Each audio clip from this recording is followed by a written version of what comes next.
Assalamualaikum warahmatullahi wabarakatuh. Salam sejahtera saya ucapkan kepada kita semua. Dalam kesempatan kali ini, saya Samsul Fahmi dengan kompetensi S1 Pendidikan Matematika dan S2 Pendidikan Matematika akan mencoba menjabarkan atau mendeskripsikan tentang kinerja Tridharma Perguruan Tinggi khususnya pada bidang pendidikan yang telah saya lakukan sejak 2016 di Universitas Saputra.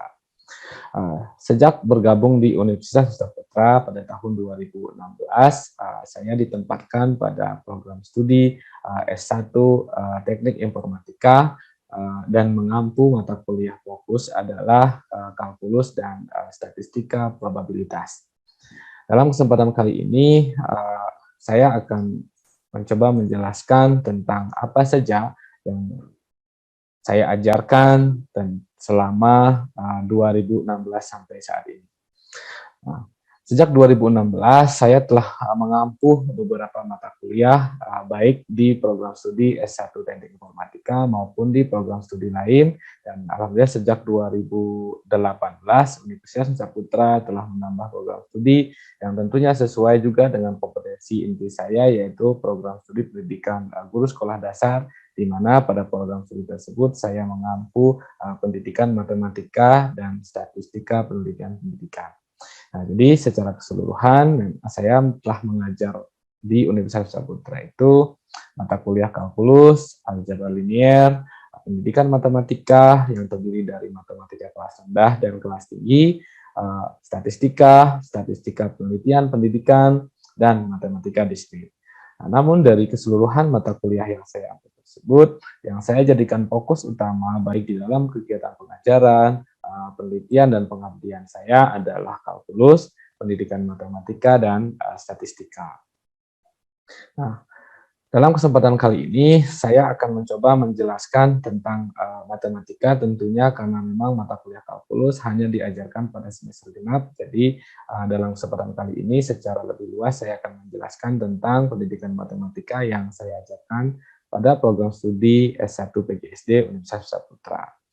Selama saya berkarya di Universitas Saputra sejak 2016, ada beberapa karya baik dari buku, hak kekayaan intelektual, publikasi, dan baik yang internasional, jurnal, ataupun yang proceeding. Nah, yang terbaru tahun 2020 saya ditunjuk oleh Nusa Putra Press yang Badan Penerbit untuk menjadi tim penilai terhadap buku kalkulus yang disusun oleh tim mata ajar atau tim dosen yang mengajarkan mata kuliah kalkulus di keseluruhan Universitas Saputra. Dan berikutnya di sini tahun 2020 saya memiliki satu hak kekayaan intelektual yang tentunya nanti saya bahas lebih rinci di bidang penelitian. Dan di sini setidaknya ada 14 riset yang publikasi yang telah saya lakukan dari tahun 2017 hingga 2021. Dan ini adalah buku data mining karena kebetulan memang saya mengampu mata kuliah statistika sejak 2016. Saya tergabung dengan tim dosen statistika. Kami menyusun buku data mining di mana peran saya dalam hal ini saya mencoba menjabarkan tentang proses statistika dalam kegiatan forecasting di data mining ini. Baik, dalam menjelaskan proses atau mata kuliah yang saya ajarkan saat ini, saya akan menjelaskan dengan konsep DIA, yaitu yang pertama delivery-nya, seperti apa, terus interaction-nya antara saya, mahasiswa, dan konten perkuliahan itu nanti seperti apa, dan yang terakhir nanti untuk mengukur ketercapaian target yang kita tuju di awal itu seperti apa, nanti dalam hal asesmen kita juga akan bahas. Nah, untuk delivery-nya yang pertama, pendidikan matematika itu sendiri di pendidikan guru sekolah dasar itu ada dua, yaitu yang pertama adalah matematika sekolah dasar untuk tingkat rendah, dan yang kedua adalah matematika untuk tingkat atas. Nah, untuk yang saat ini yang saya jelaskan ini adalah matematika yang termasuk dalam matematika kelas rendah, karena kebetulan matematika kelas atas itu diajarkan pada semester genap. Itu yang pertama, dalam mata kuliah ini, selain nanti saya ajarkan terkait konsep-konsep matematika, di sini juga akan diajarkan tentang bagaimana karakteristik matematika itu di sekolah dasar. Bagaimana teori-teori pembelajaran matematika yang bisa dipakai di sekolah dasar, dan bagaimana model-model pembelajaran yang sesuai dengan karakteristik materi, sesuai dengan karakteristik siswa tentunya di sekolah dasar, khususnya di tingkat rendah. Dan yang terakhir nanti siswa atau mahasiswa diminta untuk mendesain media pembelajaran atau alat peraga yang sesuai dengan materi yang akan diajarkan atau akan yang dipraktikkan di sekolah.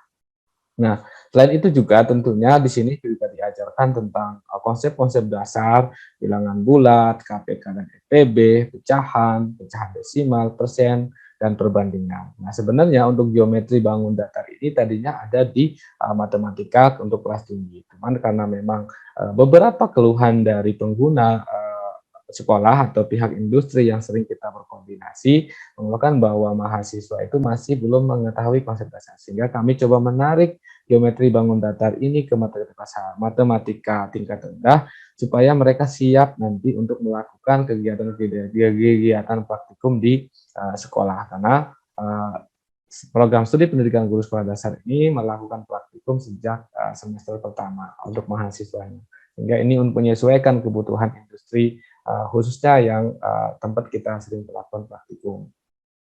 Nah, adapun capaian pembelajaran mata kuliah yang digunakan atau yang kami sepakati sebagai tim dosen di Universitas Saputra ini, setidaknya mata kuliah ini memiliki 5 CPMK. Yaitu yang pertama tadi tentang teori pembelajaran, bagaimana hierarki pembelajaran matematika di sekolah dasar, bagaimana model-model pembelajaran yang sesuai nanti kita pakai di sekolah dasar. Tentunya di sini lebih dekat dengan RME, yaitu matematik yang kita sesuaikan dengan kehidupan sehari-hari yang sering mereka temui, sehingga kemudian proses menemukan abstrak dalam proses itu dilalui sebelumnya dari kondisi-kondisi nyata di lingkungan sekitar. Terus kemudian tentunya kami sampaikan tentang konsep-konsep matematikanya, mulai dari bilangan, cacah, sampai kemudian geometri bangun datar. Dan yang terakhir adalah harapannya mahasiswa itu mampu mengajarkan materi ini kepada siswa sekolah dasar dengan persiapan pengetahuan teori-teori pembelajarannya dan juga dengan media-media pembelajaran yang diajarkan. Nah, untuk mendukung atau sebagai indikator capaian dari CPMK ini, kami juga menyusun ada 13 sub CPMK yang akan difokuskan di dalam satu semester ini. Nah, dari 13 ini ada yang satu pertemuan satu sub CPMK, ada yang lebih kompleks nanti disebar menjadi 2 sub CPMK. Oke, berikutnya adalah aspek interaction. Jadi aspek interaction ini adalah bagaimana proses kita sebagai dosen atau saya sebagai dosen interaksinya dengan mahasiswa. Interaksi mahasiswa dengan konten pembelajaran, interaksi dosen dengan konten pelajaran juga di sini difasilitasi oleh LMS yang sudah dimiliki oleh Universitas Saputra. Nah, di dalam proses pembelajarannya tentunya memang kami lebih fokus ke student centered learning. Student centered learning ini berupaya bagaimana supaya mahasiswa jadi aktif. Apalagi khusus untuk PGSD, mereka nanti akan mengajarkan sesuatu menjadi seorang pengajar sehingga kemudian keaktifan mereka itu sangat diharapkan khususnya di bidang pendidikan nantinya. Dia akan mengajar, menghadapi anak-anak yang memang lebih sulit dikendalikan daripada orang-orang dewasa. Sehingga diharapkan nanti proses pembelajaran menggunakan student centered learning ini membuat keaktifan mahasiswa lebih tinggi, membuat mereka lebih memiliki kemampuan pemecahan masalah, lebih kolaboratif, dan yang lainnya. Nah, dari beberapa metode yang saya gunakan dalam pertemuan ini, yaitu yang pertama project based learning, karena memang lebih kental bagaimana kita mempersiapkan mahasiswa itu untuk bisa mengajar, sehingga dalam proses-proses pembelajaran yang kita lakukan itu ada menyusun RPS, menyusun perencanaan pembelajaran, menyusun media pembelajaran, bagaimana cara menyusun makalah terkait bagaimana cara materi itu disampaikan kepada siswa. Nah, lalu berikutnya ketika dalam proses tatap muka, karena sekarang kondisi kita lagi pandemi, maka kami juga menganut ya pembelajaran dengan metode hybrid, yaitu ada luring dan ada daringnya. Nah, di sini juga ada praktikum yang dilakukan baik di laboratorium micro teaching di Universitas Saputra ataupun di sekolah dasar laboratorium yang sudah bekerja sama dengan Universitas Saputra. Dan yang berikutnya adalah e-learning. Nah, e-learning ini adalah suatu learning management system, yaitu menggunakan Edlink kami, yang mana di sini kita bisa melihat beberapa menunya yang sudah terintegrasi di dalam sistem informasi akademik di Universitas Saputra. Adapun sebagai informasi awal, e-learning itu ini adalah tampilan, sekilas tampilan terkait setiap mata kuliah. Jadi setiap mata kuliah itu wajib memiliki sesi setiap pertemuannya, dari pertemuan pertama sampai pertemuan ke-16. Ada tugas nanti yang tersimpan di sini, ada kuis, ada berkas-berkas yang bisa di-download oleh mahasiswa, dan ada laporan nanti kinerja mahasiswa baik dalam mengerjakan tugas, kehadiran, maupun hasil-hasil kuis yang sudah terekam oleh sistem Edlink ini. Dan yang terakhir adalah live discussion. Live discussion ini juga kami melakukan melalui Zoom meeting yang tentunya sudah terjadwal dan sudah bisa diintegrasikan digunakan melalui learning management system, yaitu Edlink yang Nusa Putra miliki. Nah, berikutnya ini adalah sampel bagaimana proses interaksi baik dosen, mahasiswa, dan konten pembelajaran. Nah, kebetulan saya lebih fokus bagaimana menggunakan didaktik transposition atau tetrahedron didaktik, yang mana dosen, mahasiswa, dan teknologi itu harus berjalan dengan baik, di mana teknologi ini kita manfaatkan sebagai menyimpan konten pembelajaran atau sebagai alat peraga, alat visualisasi dari sistem, dari materi-materi pembelajaran yang disampaikan. Nah, di sini yang pertama saya mulai dari sesi pembelajaran. Nah, jadi di dalam LMS Edlink ini, dosen atau saya wajib mengupload materi, mengupload video sebagai suplemen di beberapa pertemuan, wajib mengupload kuis dan tugas di dalam setiap pertemuannya. Sehingga proses evaluasi dari setiap sub CPMK, setiap pertemuannya itu terekam di dalam sistem. Sehingga mahasiswa juga bisa mengulang kembali materi yang diajarkan, bisa menonton kembali video-video pembelajaran, dan seterusnya. Berikutnya adalah tugas. Nah, ini juga tugas bisa dilihat, tugas itu diberikan mulai dari sesi 1 sampai sesi ke-14-nya. Jadi di sini ada tugas 1, tugas 2, tugas 3. Nah, dalam tugas ini terdiri dari tugas uraian ataupun tugas proyek. Nah, tergantung nanti tuntutan dari materi atau sub CPMK yang kita ajarkan. Nah, berikutnya adalah untuk mengukur pemahaman mahasiswa terkait materi yang ada di dalam sistem manajemen pembelajaran ini. Kita juga memberikan kuis, di mana untuk mata kuliah yang 3 SKS yang saya ampu hari ini diberikan kuis minimalnya 5-8 buah kuis di setiap pertemuan. Ini hanya untuk mengukur bagaimana pemahaman mahasiswa terhadap materi setiap sesinya. Dan yang terakhir di sini konten pembelajaran mahasiswa bisa diupload juga di berkas. Dan berikutnya di sini adalah anggota kelasnya, terlihat bisa dilihat di sini juga ada absen, bisa dilihat siapa yang hadir, siapa yang mengerjakan, dan siapa yang tidak mengerjakan. Baik, berikutnya sebagai informasi, ini adalah channel YouTube saya, di mana di YouTube ini saya mengupload semua konten pembelajaran saya yang saya rangkum dari misalkan di sini baik ini kebetulan ini adalah media dan alat perangkat. Nah, di sini untuk mata kuliah pendidikan matematika. Nah, di sini ada kita juga melakukan review terhadap puasnya. Di sini adalah mata kuliah statistik yang saya ajarkan. Nah, jadi metode video pembelajaran ini adalah merupakan rangkuman nanti dari beberapa materi yang dirasa cukup menyulitkan bagi mahasiswa, sehingga untuk suplemen mereka supaya mereka lebih dalam mempelajari itu, saya menyusun video-video pembelajaran untuk mereka lebih memahami, khususnya memang terkait perhitungannya seperti apa, ada contoh-contoh yang memang perlu penjelasan yang lebih komprehensif.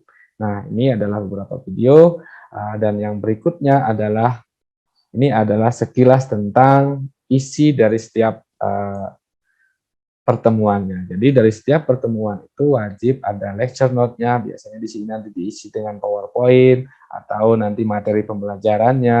Terus kemudian di sini ada tugas mandiri, boleh berkelompok ataupun individu, project ataupun esai, terus berikutnya ada kuis, dan berikutnya ada live session. Nah, live session ini terjadwal.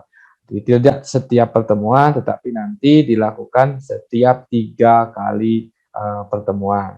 Ya, jadi nanti 1-2 menggunakan pertemuan konten ini pembelajaran mahasiswa belajar mandiri, terus kemudian pertemuan ketiga kita melakukan live session, pertemuan berikutnya kami melakukan pertemuan secara luring. Sehingga interaksi dosen dan mahasiswa dan juga terhadap konten itu tidak terputus, berjalan dengan baik. Oke, berikutnya ini aspek asesmen.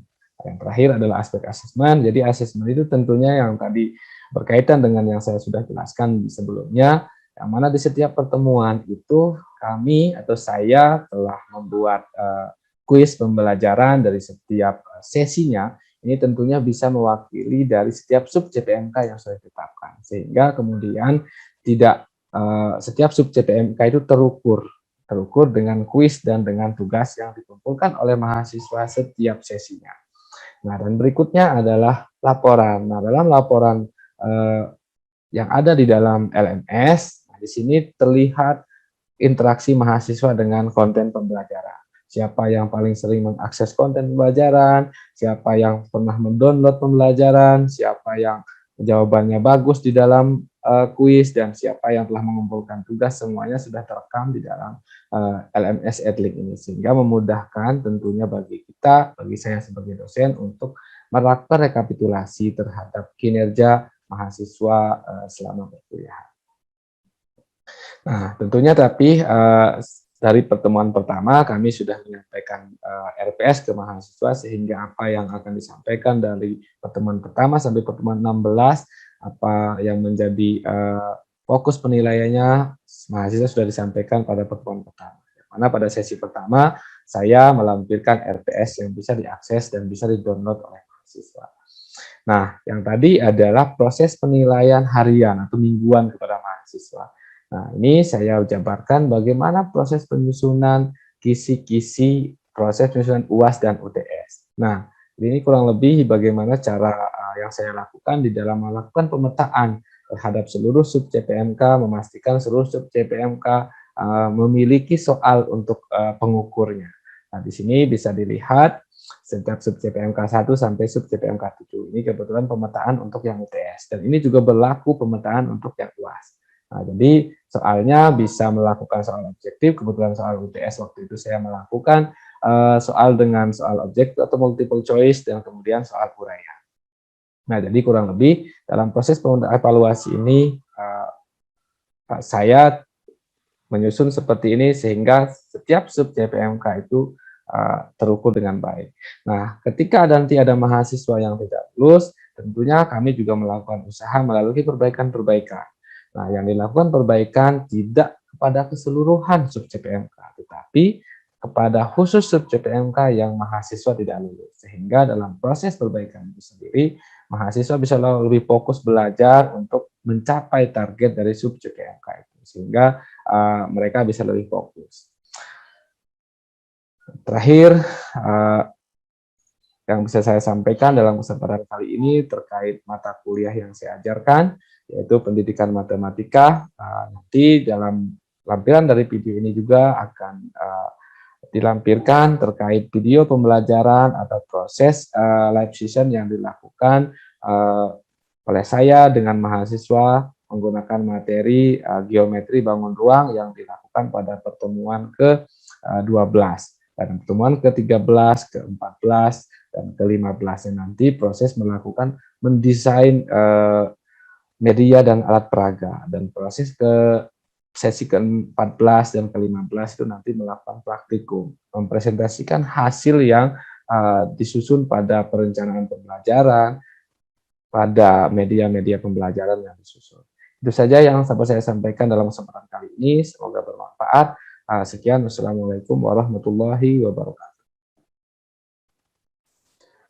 Assalamualaikum warahmatullahi wabarakatuh. Salam sejahtera buat kita semua. Alhamdulillah, dalam kesempatan kali ini saya akan mencoba mendeskripsikan kinerja penelitian saya sejak tahun 2017 atau sejak tahun 2016 hingga tahun 2021 saat ini di Universitas Saputra.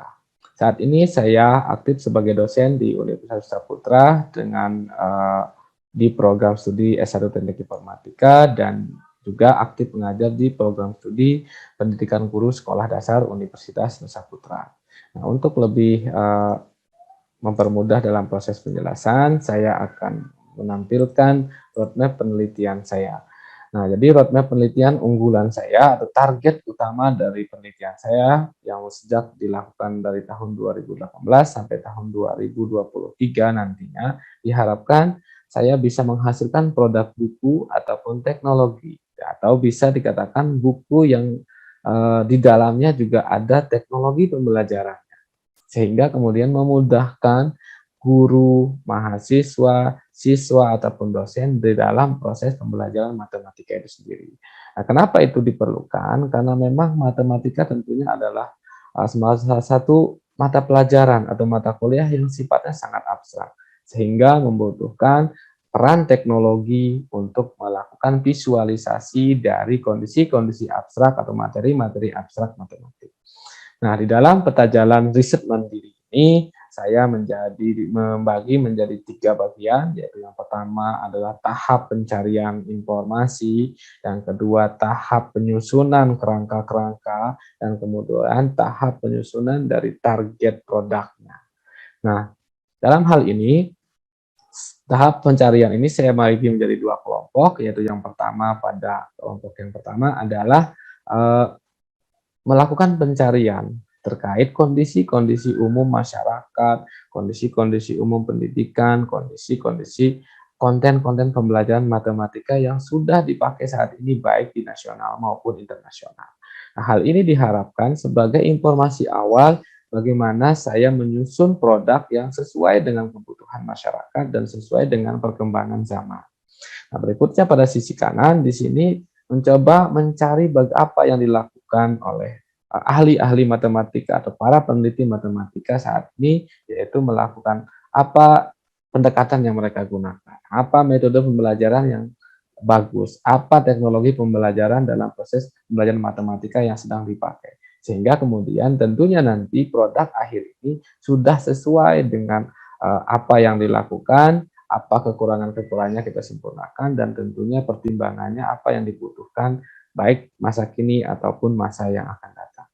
Nah, tentunya dalam proses awal ini tidak hanya mencari, tetapi memang ini dijadikan sebagai riset, yang mana indikator capaiannya itu harus dipublikasikan baik pada jurnal nasional maupun pada proceeding. Itu berlaku pada tahap 1 tahun 2018 sampai tahun 2019.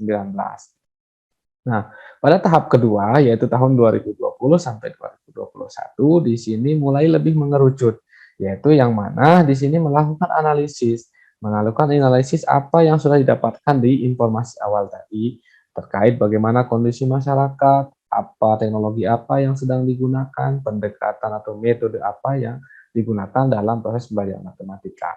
Nah, di sini adalah dalam rangka menemukan alternatif solusi yang cocok untuk menyusun target utamanya nanti. Tentunya dalam proses ini pun dilakukan penelitian-penelitian yang diuji cobakan baik di sekolah, baik di tingkat SD, SMP, SMA maupun di perguruan tinggi. Dan tentunya di dalam tahapan ini indikator capaiannya itu adalah harus dipublikasikan pada jurnal nasional terakreditasi ataupun pada proceeding internasional. Jadi ini adalah target capaiannya. Begitu juga yang sebelah kanan pada tahap keduanya, melakukan analisis juga sama, ini melakukan riset-riset terhadap alternatif pendekatan yang dalam asumsi atau di dalam hipotesisnya lebih bagus dari yang sebelum-sebelumnya atau pengembangan dari yang sebelum-sebelumnya. Sehingga diharapkan nanti ada peningkatan dari kekurangan-kekurangan yang ada sehingga kemudian ditutupi dengan riset-riset yang dilakukan. Nah, sehingga dalam tahapan ini diharapkan mulai disusun apa alternatif, apa teknologi yang sesuai, dan apa teknologi yang akan dikembangkan ke depannya. Nah, yang terakhir adalah tahapan ketiga, yaitu target utamanya. Yaitu di sini diharapkan saya pribadi menghasilkan buku yang teknologi di dalamnya sudah terintegrasi. Karena apa? Untuk memudahkan proses pembelajaran baik peserta didik maupun guru ataupun dosennya.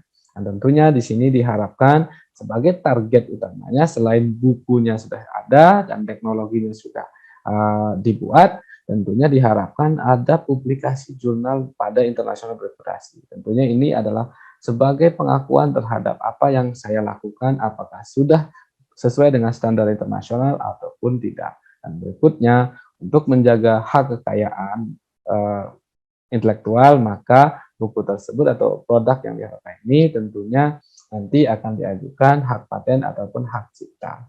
Nah, ini kurang lebih apa yang direncanakan dari sejak tahun 2018 hingga tahun 2022 nanti. Nah, ini adalah deskripsi pengalaman riset saya sejak bergabung di Universitas Saputra tahun 2016 hingga saat ini. Nah, secara keseluruhan, riset yang saya hasilkan dari sejak bergabung itu berjumlah 14 riset, baik yang didanai Ristek Dikti pada saat itu, ataupun institusi maupun dana yang saya lakukan dikeluarkan secara mandiri. Nah, dari total 14 riset tersebut, sudah semuanya dipublikasikan, baik dalam bentuk buku ber-ISBN, proceeding internasional, proceeding nasional, ataupun pada jurnal nasional bereputasi. Nah, di sini ada grafik bagaimana perkembangan riset yang sudah saya lakukan dari tahun 2017 atau publikasi sampai tahun 2021. Nah, garis merah ini adalah gambaran riset-riset atau publikasi yang tidak sejalan dengan roadmap penelitian. Nah, sedangkan garis yang berwarna hijau ini adalah publikasi-publikasi yang bersesuaian dengan roadmap penelitian yang sudah disampaikan sebelumnya. Nah, kondisi tahun 2017 hingga tahun 2018 ini memang dikarenakan banyak riset-riset yang dikeluarkan tidak sesuai dengan roadmap penelitian. Karena pada saat itu Universitas Saputra terdiri dari program studi teknik, sehingga riset saya pada saat itu difokuskan sesuai dengan kebutuhan mahasiswa dan kebutuhan universitas, sehingga pada saat itu saya lebih fokus riset pada algoritma ataupun statistika yang kebetulan mata kuliah itu pun yang saya ampu. Nah, sejak tahun 2018 universitas membuka program studi pendidikan guru sekolah dasar, sehingga di dalamnya juga ada pendidikan matematik.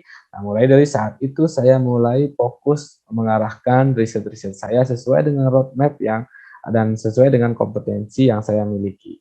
Dan alhamdulillah pada tahun 2020 hingga saat ini terjadi kenaikan sekitar 150% dari yang sesuai dengan riset, sesuai dengan roadmap. Dan pada tahun itu juga penelitian yang tidak sesuai dengan roadmap sudah ditiadakan. Sehingga di sini sudah tahun 2021 ini saya tidak memiliki satupun publikasi yang tidak sesuai dengan kompetensi inti saya atau sesuai dengan roadmap yang telah disusun.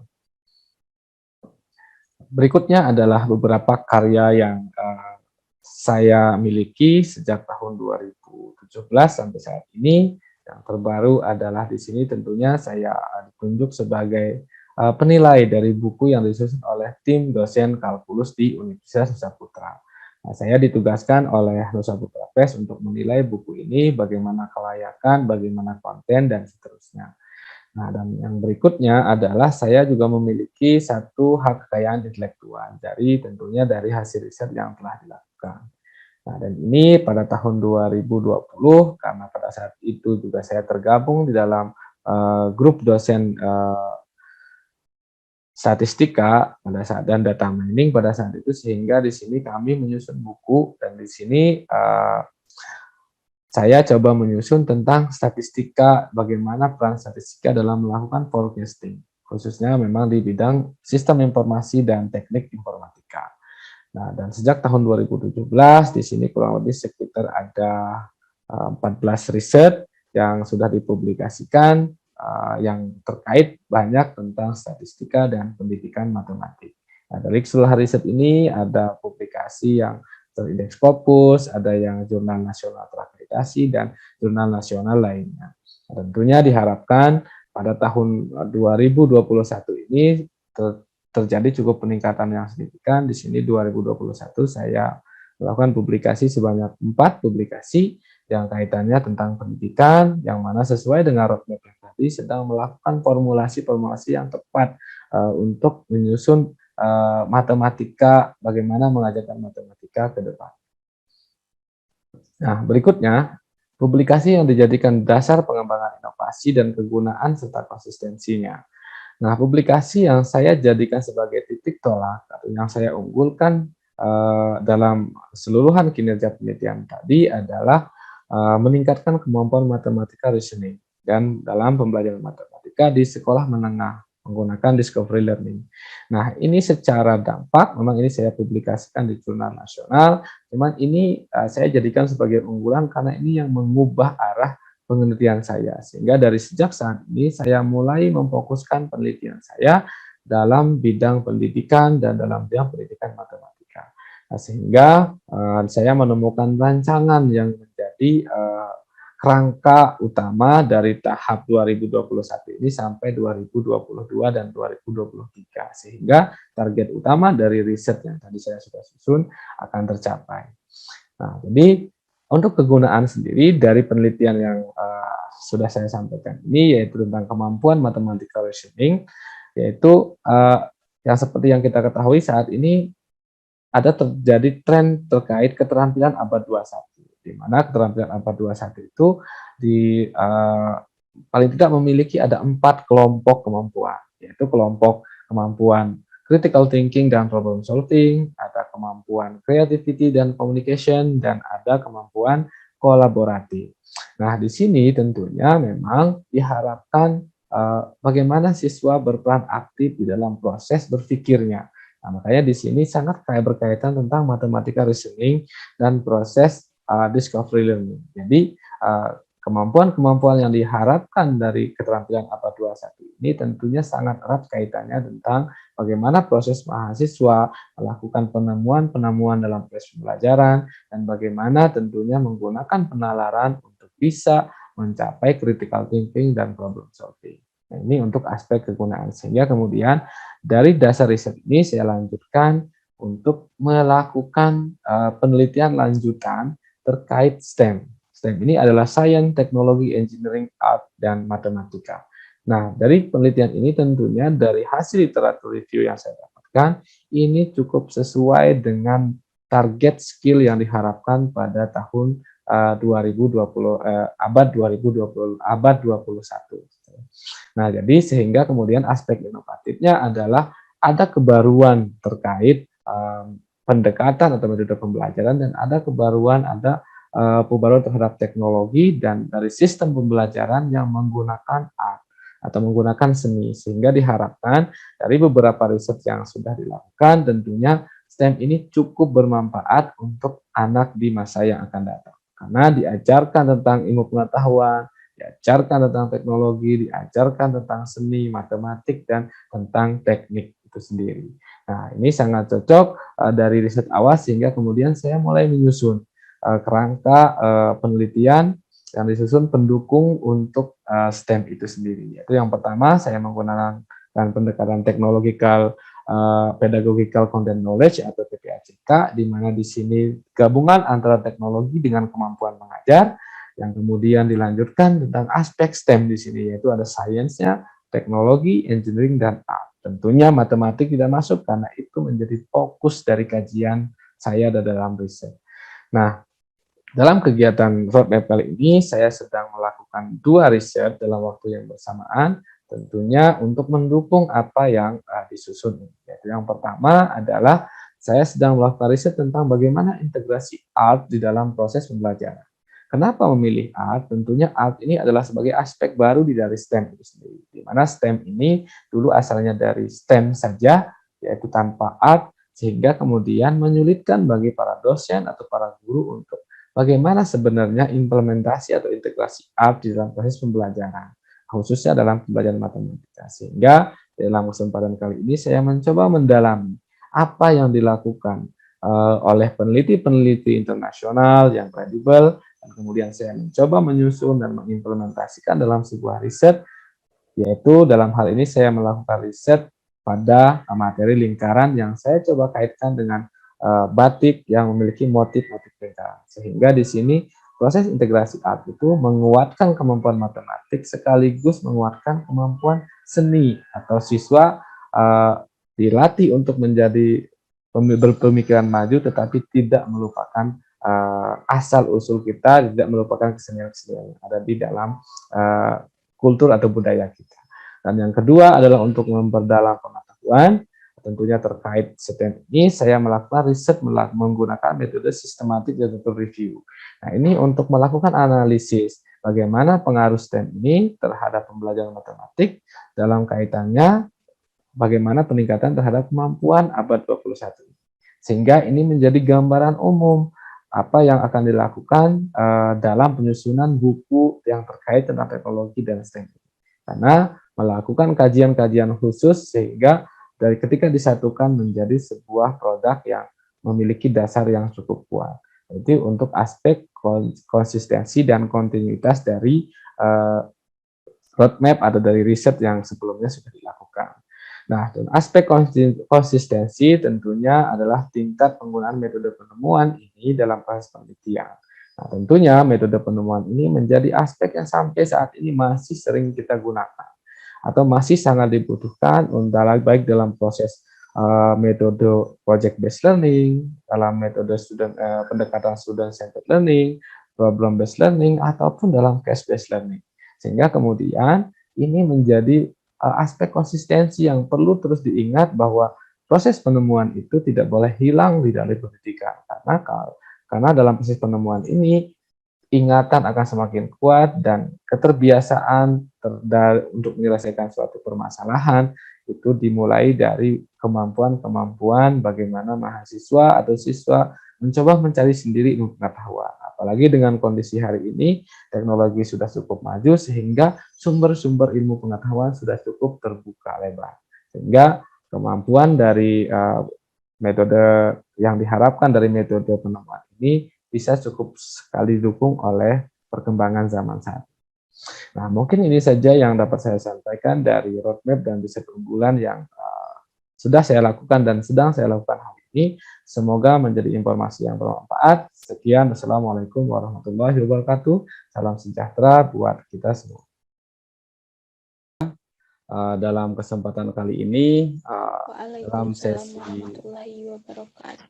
dalam sesi 12 ini kita akan membahas tentang luas pada bangun datar. Tentunya nanti ini adalah tujuan akhirnya, tapi nanti pada kesempatan kali ini juga akan membahas tentang dasar-dasar dan bagaimana kita menemukan keliling, bagaimana kita menemukan luas secara konsep dasarnya. Intinya nanti masalah bagaimana rumus keliling, masalah bagaimana rumus luas harusnya semua mahasiswa sudah paham karena ini sudah dipelajari dari jauh-jauh hari. Cuman intinya dari materi ini adalah bagaimana kita mampu memahami konsep dari mana sih asal rumus itu. Sehingga kemudian ketika nanti menjelaskan ke siswa, itu dijelaskan jangan hanya langsung memberikan rumus, tetapi dijelaskan dari mana asal rumus tersebut, dari mana konsep dasar dari rumus tersebut. Sehingga kemudian nanti ketika sudah tahu konsep dasarnya, kadang ketika melihat bangun yang tidak diketahui rumusnya, sudah tahu bagaimana cara menyelesaikannya. Itu kelebihannya. Nah, dari pengalaman yang kemarin, saya melihat yang pas praktek itu ternyata pas praktikum hari minggu sebelumnya itu banyak yang langsung masuk ke rumus. Sehingga apa yang terjadi, kesannya nanti siswa hanya akan menghafal rumus. Oke, nah jadi dari pertemuan kali ini kita akan membahas tentang konsep atau penanaman konsep keliling dan luas geometri bangun datar, khususnya nanti bangun-bangun datar yang beraturan di sini ya. Di mana indikator yang diharapkan selama proses perkuliahan atau selama proses minggu ini, mahasiswa tentunya mampu tahu bagaimana cara proses keliling, dan ini saya rasa sudah pada tahu. Terus mampu menghitung luas bangun geometri. Nah, ini harus diingat kembali karena memang ini sudah dipelajari sebelum-sebelumnya. Yang berikutnya mampu menjabarkan konsep rumus luas bangun datar. Nah, ini yang akan kita lebih perdalam sekarang. Dan kemudian yang terakhir adalah mampu mengimplementasikan dalam pembelajaran terkait penanaman konsep rumus bangun datar. Nah, jadi kata kuncinya adalah penanaman konsepnya. Oke, baik, berikutnya. Nah, saya akan mulai bertanya nih. Misalkan Jika saya minta, misalkan dianggap ini adalah suatu tanah. Kalau saya minta Anda untuk mengukur berapa keliling tanah yang berukuran seperti ini, apa yang Anda lakukan? Coba salah satu boleh raise hand atau boleh langsung menjawab. Apa yang Anda lakukan? Saya kasih Anda satu alat ukur, misalkan meteran atau alat ukur yang lebih panjang. Saya minta mengukur keliling dari bangun ini. Apa yang Anda lakukan?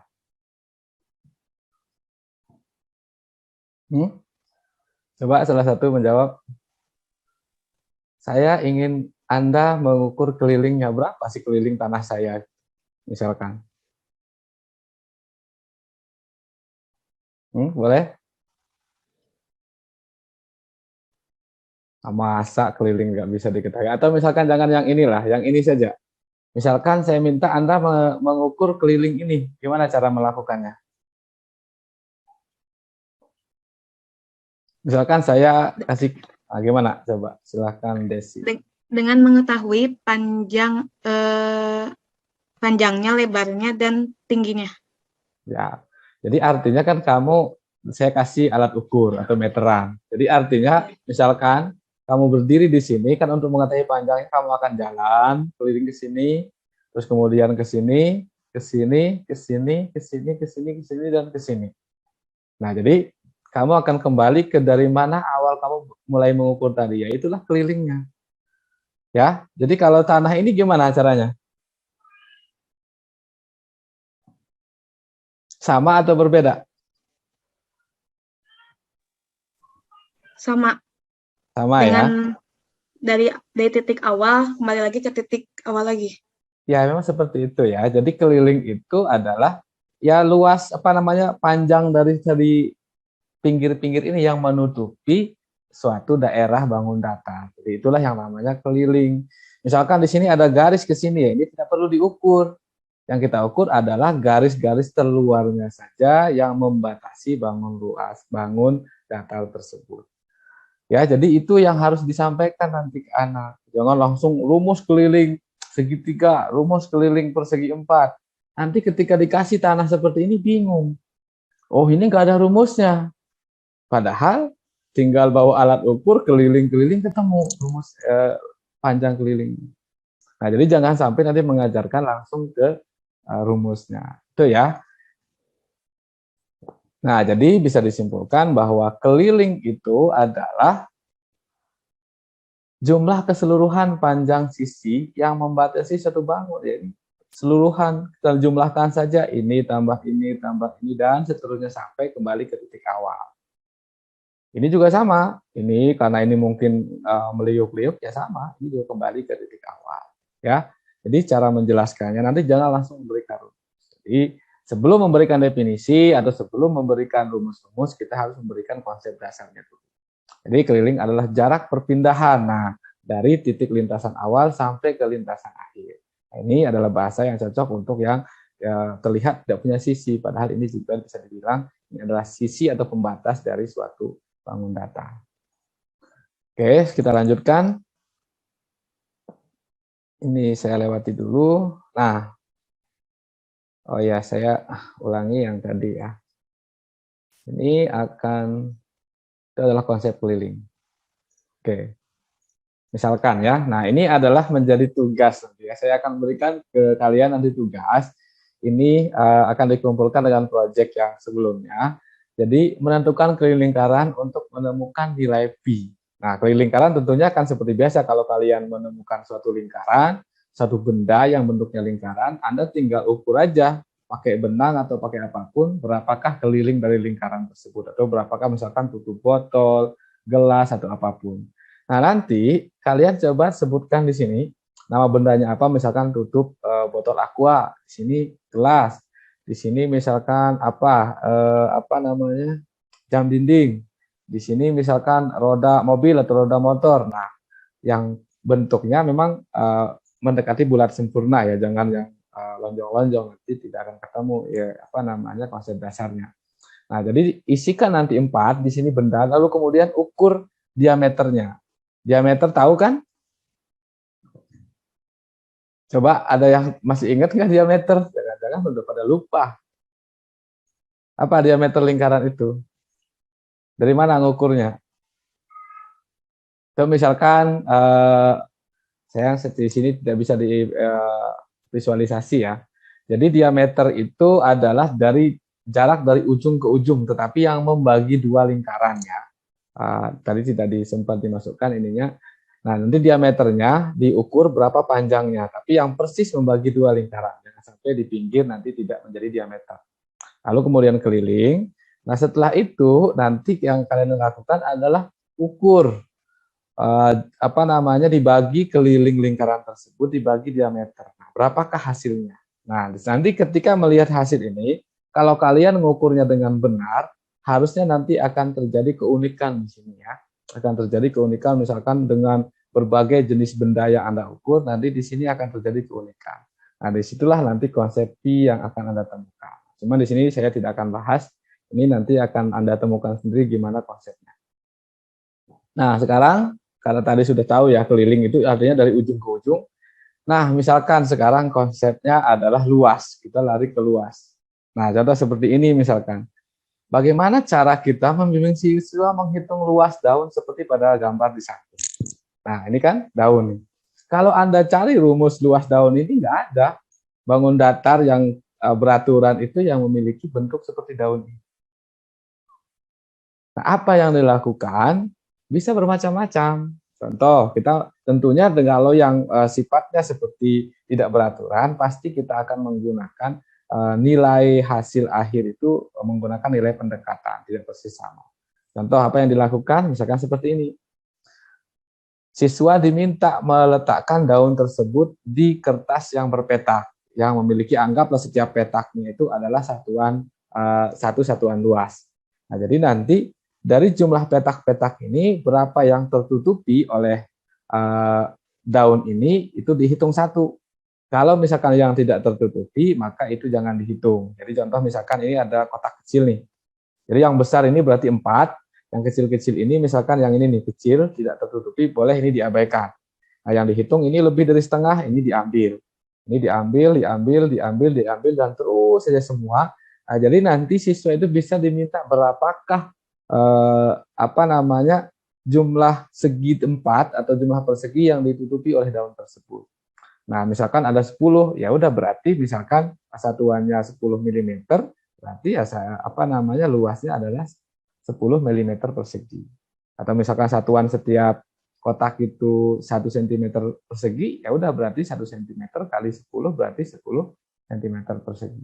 Nah, ini tentunya tidak persis kalau diukur lebih teliti pasti nanti akan berbeda. Ininya hasilnya, cuman perbedaannya tidak terlalu signifikan. Nah, jadi untuk anak-anak SD kita bisa memberikan konsep ini. Jadi nanti mereka tahu bagaimana memecahkan masalah dalam kehidupan sehari-hari. Karena tentunya dalam kehidupan sehari-hari kan benda-benda itu lebih banyak tidak beraturan. Ya, daripada yang beraturannya. Yang beraturan cuma sedikit, sisanya itu lebih banyak benda-benda yang tidak beraturan. Maka dengan konsep ini kita bisa ajarkan mereka bagaimana cara mengetahui luas. Nah, ini untuk dasarnya ya sebelum kita masuk ke yang lebih spesifik.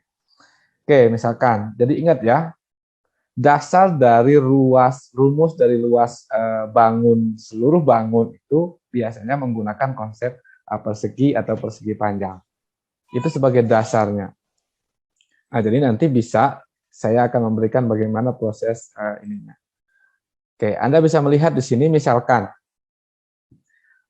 Anda akan menanamkan konsep persegi luas, persegi panjang kepada siswa.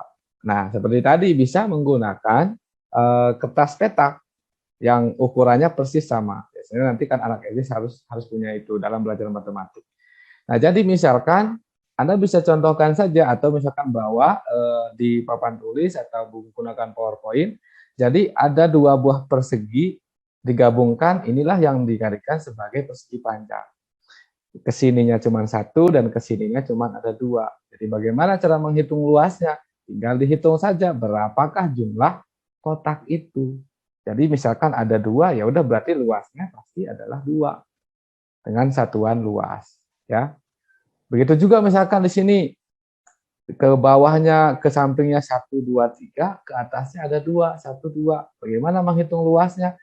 1, 2, 3, 4, 5, 6. Ya 6. Gitu. Jangan langsung dikalikan 2 kali 3. Nanti mereka nggak akan ngerti. Jadi hitung dulu. Nah, ini dasar dari 6. Nah, cara mudahnya, ya udah hitung saja 3 kali 2. Gimana kalau ke sini 1000, di sini 2000, kan susah ngitung satu-satu. Nah, tetapi kalau sudah dikasih tahu dasar konsepnya dari yang kecil-kecil, baru kemudian diberikan cara cepatnya, yaitu hitung panjangnya berapa, lebarnya berapa, tinggal dikalikan hasilnya. Nah, begitulah konsep dasar dari perhitungan luas dari persegi panjang. Nah, ini harus benar-benar dipahami luas persegi panjang ini, karena ini menjadi dasar dari perhitungan luas-luas dari bangun-bangun datar lainnya. Oke, ini misalkan. Ini harus dijawab ya. Boleh saya kasih waktu 1 atau 2 menit untuk mikir. Tentukan luas persegi tersebut. Nah, ini tidak menggunakan angka ya, tetapi menggunakan simbol huruf ya. Di sini A, di sini B, di sini A, di sini B. Berarti artinya panjang ini dengan panjang ini sama. Cuman ini dibagi menjadi 4 buah persegi atau 4 buah segi 4 ya. Ada yang persegi, ada yang persegi panjang, ada yang persegi juga gitu ya. Oke, misalkan ini saya mulai dulu lah. Untuk mengukur luas, ini persegi apa persegi panjang? Yang bangun yang nomor 4. Ada yang coba dijawab. Yang bangun. Persegi, Pak. Kenapa persegi? Kenapa persegi? Karena dilihat dari sisinya sama, Pak. Sama. Berarti cara mengukur luasnya gimana? B kali 4. B kali, dari mana dapat 4? Kan nggak ada angka di sini. Bagaimana cara menghitung luas? Sisinya kan ada 4, Pak. Ada 4 Enggak. sisi, Pak. Saya hanya ingin menanyakan yang nomor 4 saja yang ini. B kali, bukan, itu bukan keliling ya. Kalau B kali 4 itu kan keliling. Ini kita berbicara luas. Oh iya. Nah, gimana? B kali B. B kali B sama dengan? B kali B sama dengan? Nah, ini nih. 2B. B kali B sama dengan 4 kuadrat gitu ya. Sama dengan 2B. 2B kali, Pak. Ada yang lain nggak? Coba, masa B kali B. Kalau nggak bisa, ini saya suruh balik ke SD. Coba, itu ada dedek yang kecil di bawah, coba ditanyain. B kali B berapa? Coba. 2B, Pak. 2B. Kalau B tambah B? Enggak. 2B. 2B juga. Nah, berarti kan ada yang salah. B kuadrat. Nah, berarti B kuadrat gitu. Jadi ini harus dipalu dulu ini. Nah, ingat ya, berarti kalau B kali B itu ya B kuadrat. Kalau ditambah baru jadi 2B. Ya, harus ingat. Oke, jadi ini yang pertama. Oke, kalau yang ini berapa nih? Kalau yang ke 1. Jadi dicatat ya. Yang pertama bangun yang ini tadi B kuadrat, dicatat di buku masing-masing. Kalau yang ini nomor 1 gimana ukurannya? Panjang sisinya berapa? A atau apa panjang sisinya?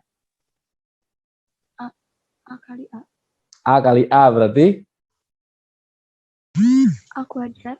Oke, catat. Kita sudah dapat luas antara 1 dan kedua. Berarti tadi yang ini B kuadrat, ini A kuadrat. Nah, sekarang yang kedua apa? Yang kedua. Sisi yang bawah apa? B kali A. B kali A berarti?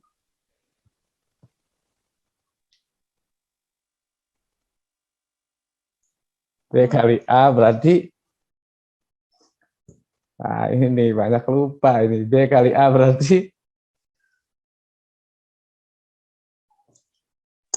AB. Berarti AB ya. Oke, jadi ini tadi B kuadrat, ini tadi A kuadrat, ini tadi AB, karena ini sama dengan ini juga pasti ini juga AB kan.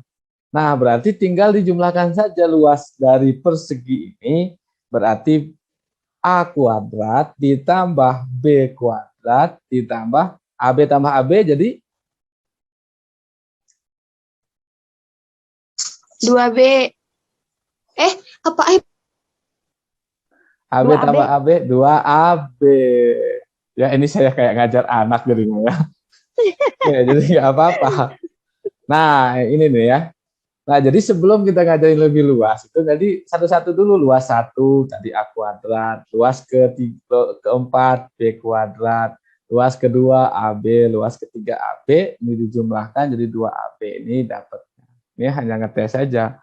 Mengingat kembali, kalau nggak gini ya lupa. Nah, itu yang dikhawatirkan. Kalau gurunya tidak ingat konsep, anaknya jadi nanti sesat. Oke, ini pengetahuan. Oke, saya lanjutkan. Saya masuk ke segitiga ya. Ini definisi. Nah, oke sekarang saya akan minta sekarang ya. Ini kan apa namanya? Ini persegi panjang. Nah, kalau sekarang saya minta Anda apa hubungan segitiga ini pada yang pertama ya, ABD pada yang pertama dengan persegi ini, apa hubungannya? Hubungan luasnya maksud saya ya.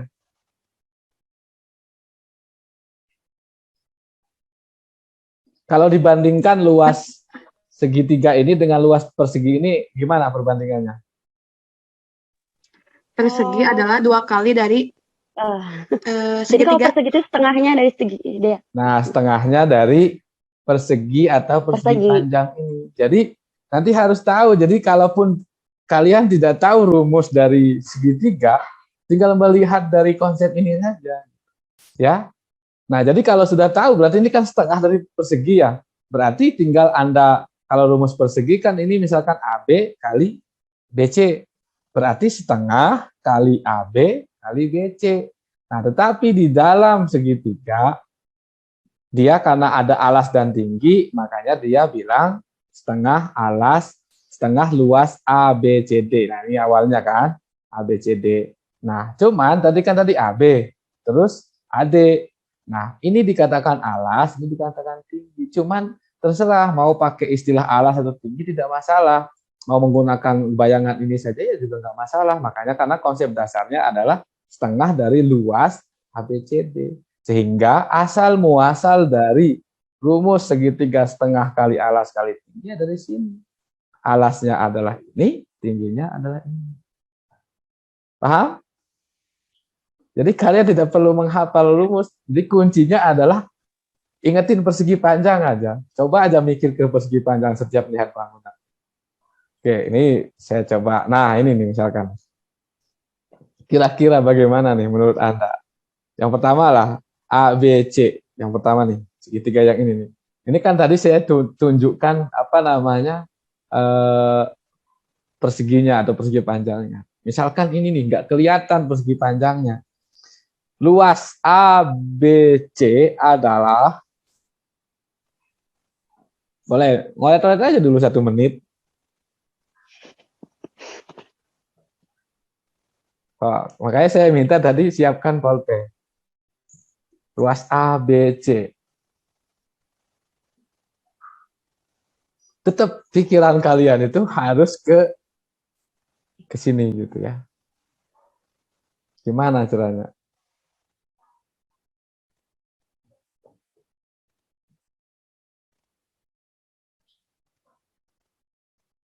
Oke.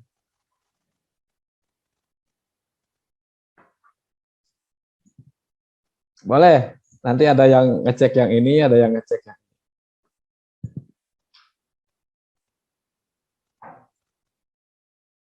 Jadi ceritanya nanti yang R, nanti yang S, terus yang H ini ya ceritanya adalah apa namanya variabel yang bisa diganti dengan angka berapapun ya. Cuman supaya tahu konsep dasarnya. Nah, jadi harusnya kalau sudah paham ini nanti juga bisa mikir. Ini jadi tidak perlu menghafal rumus terus. Gitu. Oke, ada yang sudah bisa, boleh nggak apa-apa, salah. Namanya juga belajar. Asal jangan keseringan aja salahnya.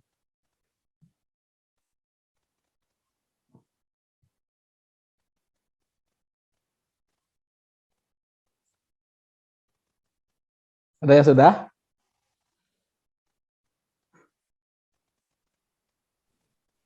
Yang ke-1, Mm-hmm. yang 1/2 kali AC 1/2 kali BD. Ya, kali AC kali kali BD. AC kali BD. Oke. Ada yang lain nggak? Boleh, disimpan saja. Ya, nampaknya sudah ada yang punya inspirasi.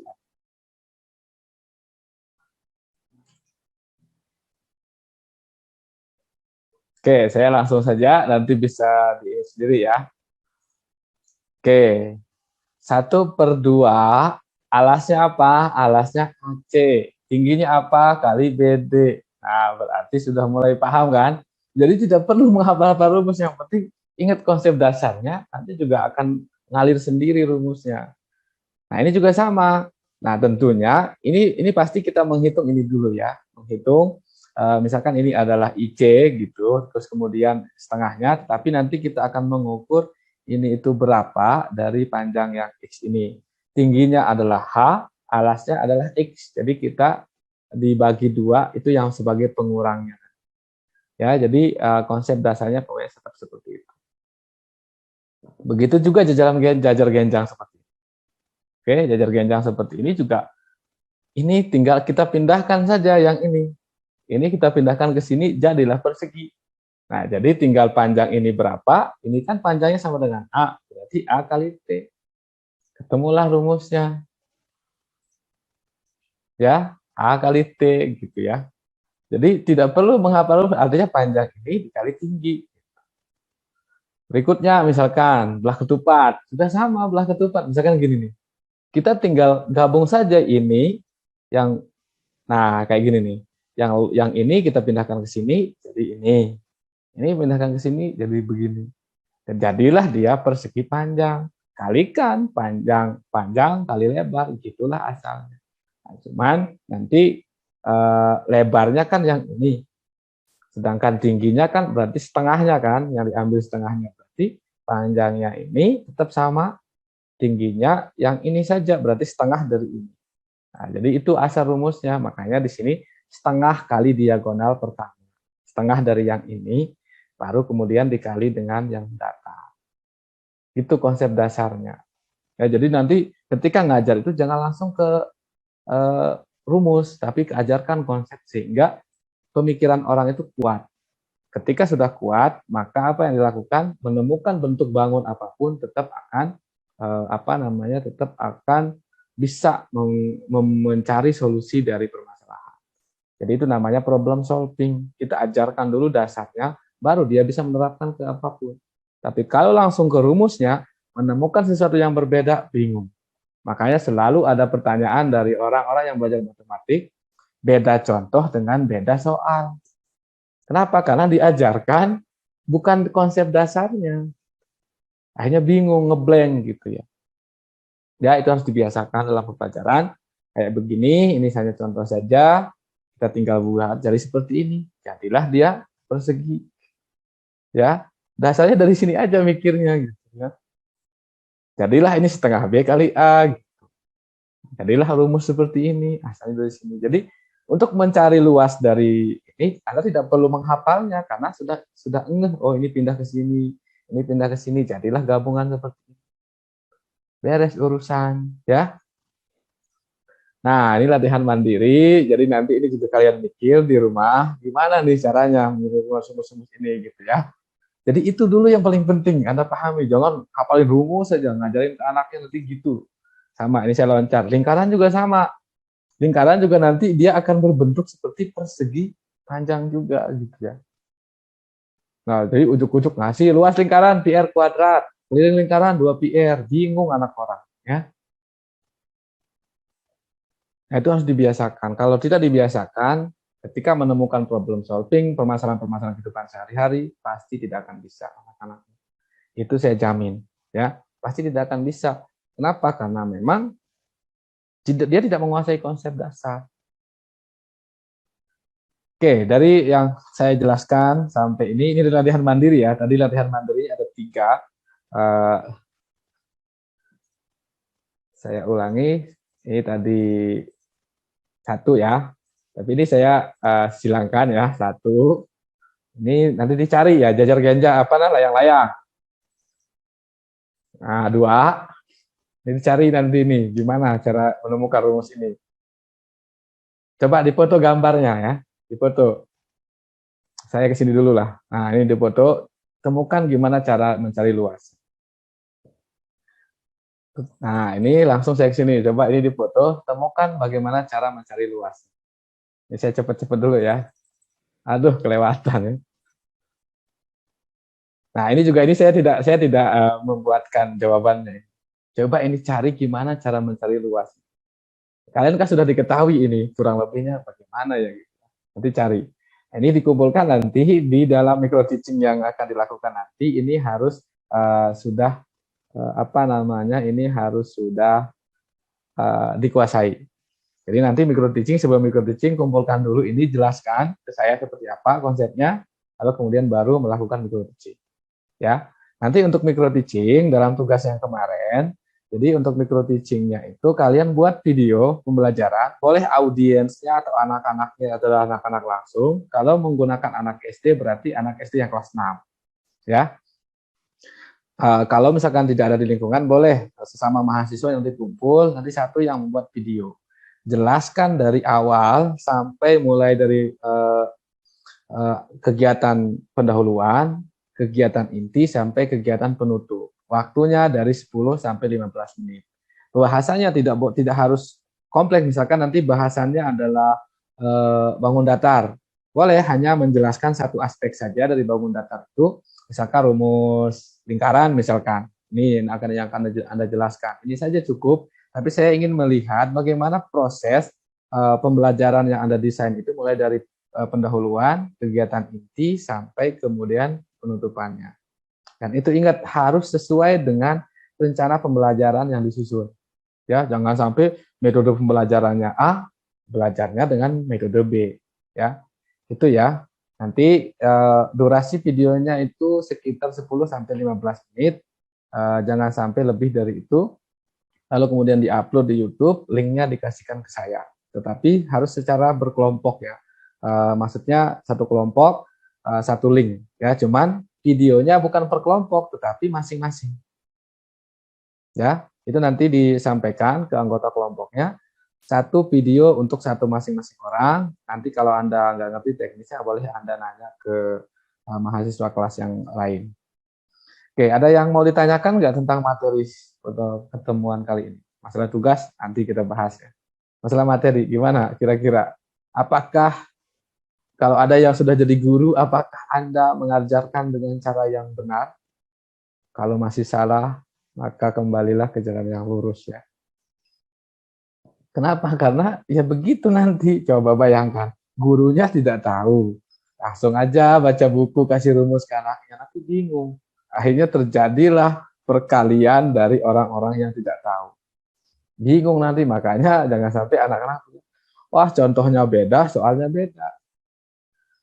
Ya, terus kalau tidak mengetahui konsep dasar, proses dalam kegiatan problem solving itu tidak akan memiliki kemampuan anak. Anaknya hanya bisa menyelesaikan masalah-masalah yang ada di gambar saja. Karena yang hanya ada di gambar yang ada rumus. Kalau di rumah dia menemukan daun, bingung gimana cara menghitung luas daun. Di rumah dia menemukan apa namanya itu satu benda-benda yang tidak beraturan, bingung juga bagaimana cara menghitungnya. Karena memang tidak ada rumusnya. Ya, caranya adalah tanamkan konsep, ajarkan tentang pendekatan-pendekatan, maka dia ke depannya tidak akan bingung. Dan ingat, kalau kita menanamkan konsep, kadang jalannya beda-beda orang mengerjakan itu, tapi ujungnya kalau memang sudah paham konsep pasti benar, gitu ya. Nah, tadi contoh-contoh yang saya berikan, contoh misalkan yang ini, Anda tidak bisa saja orang-orang itu berbeda gaya mengerjakannya, tidak harus menggunakan cara ini. Ada yang mungkin ke bawah, terus rumusnya juga nanti penamaannya kemungkinan beda-beda, karena gaya berpikir berbeda. Tapi kalau sudah paham konsep, ujungnya insya Allah pasti benar ya. Ya, bisa dipahami? Oke, sebelum kita ini, ada yang mau ditanyakan dulu untuk proses ini. Ini namanya penanaman konsep ya.